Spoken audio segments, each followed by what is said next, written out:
This snapshot catches Secretariat on one leg. Is the camera playing tricks on us?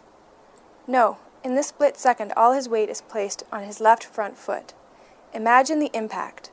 The full weight is placed on a single limb, one that has no muscle below the knee, only tendon, ligament, and bone. He is basically running on what is our middle finger. At racing speeds, the impact on a horse's leg can be 2.5 times its full weight, around 3,000 pounds. Therefore, it comes as no surprise that horses are susceptible to injuries. So, put on your lab coat and let's take a closer look at lameness.